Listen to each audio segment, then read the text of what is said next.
फिल्मी अंदाज में बर्रा थाना क्षेत्र में बढ़ रहा क्राइम ग्राफ। आए दिन खुली अराजकता की तस्वीरें आ रही सामने।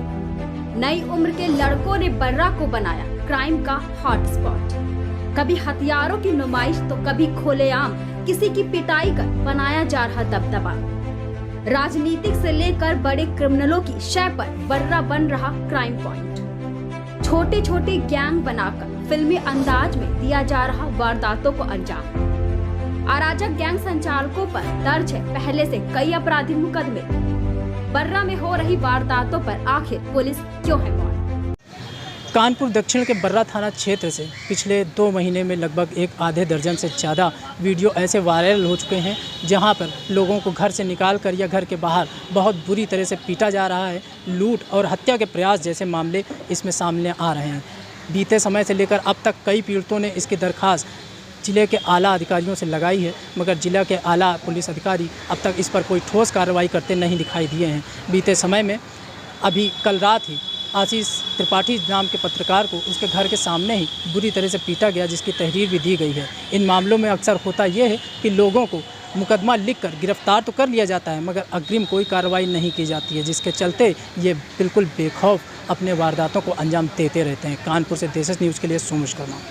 भौकाल, बदमाशी और दबंगई जैसे शब्द इस शहर में अक्सर किसी न किसी के जुबान से आपको सुनने को मिल जाएंगे, पर ये कुछ शब्द आज कानपुर के बर्रा थाना क्षेत्र में वर्चस्व का सवाल बन गए हैं। कम उम्र और ज्यादा शोहरत की भूख किस कदर इस इलाके के नौजवानों में पनप रही है, शायद उसे न कानपुर पुलिस समझ पा रही है और न ही समझना चाहती है।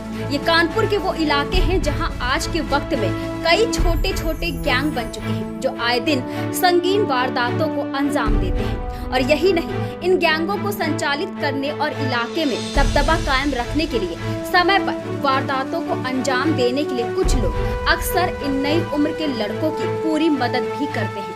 आज कुछ ऐसे ही नामों का जिक्र होगा जो कानपुर के बर्रा इलाके को बॉलीवुड की किसी अंडरवर्ल्ड गैंगस्टर फिल्म का सेट बनाने में तुले हुए हैं।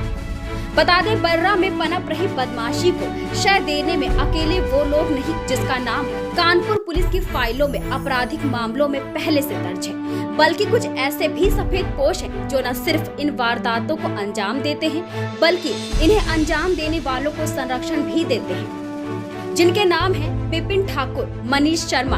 कई आपराधिक मामलों में इनके खिलाफ मुकदमे दर्ज हैं। अजय ठाकुर, सचिन अस्थाना, सोनू बुक्कर, सट्टेबाजी समेत कई मामलों में इनके नामजद हैं। जिम्मी ठाकुर लूट और हत्या के प्रयास जैसे कई मामलों के मुख्य आरोपी हैं। तो वहीं बिट्टू ठाकुर, गुड्डू सिंह उर्फ टीपी, कानपुर पुलिस की फाइलों में कई आपराधिक मामले इनके नाम दर्ज हैं। गोविंद सिंह उर्फ संदीप ठाकुर, लूट और हत्या के प्रयास के जैसे लगभग 22 संगीन मामले दर्ज हैं इनके नाम पर।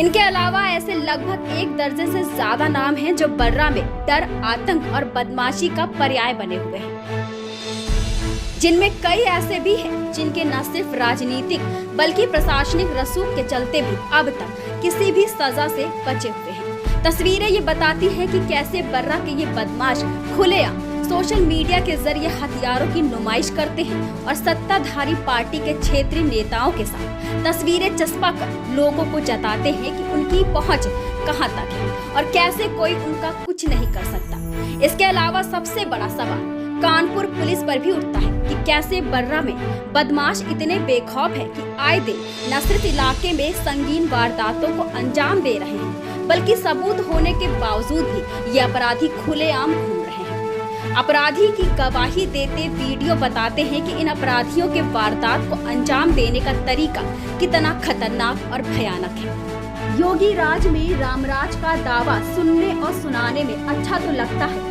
पर क्या कानपुर के बर्रा थाना क्षेत्र में योगी राज का पर्याय कुछ और है? या यूँ कहा जाए कि बर्रा में घट रही वारदातें न सिर्फ कानपुर पुलिस बल्कि भय मुक्त उत्तर प्रदेश का दावा करने वाली योगी सरकार के लिए भी एक सवालिया निशान है। भौकाल, दबंगई और गुंडई फिल्मी अंदाज में वारदातों को अंजाम देना कोई सीखे तो बर्रा थाना क्षेत्र के उन बदमाशों से जो आए दिन अपने कारगुजारियों से लोगों को घर से निकाल कर पीट रहे हैं, घर के सामने भी पीट रहे हैं, लूट और हत्या के प्रयास जैसी वारदातों को अंजाम दे रहे हैं। अंजाम इसलिए दे पा रहे हैं क्योंकि शायद कुछ संरक्षण उनके ऊपर है, चाहे वो राजनीतिक हो या पुलिसिया हो। कानपुर पुलिस का काम करने का अंदाज़ पूरे मामले में पूरी तरह से फिल्मी नज़र आ रहा है, क्योंकि पुलिस वही कर रही है जो अक्सर फिल्मों में करती है, अर्थात कुछ भी नहीं।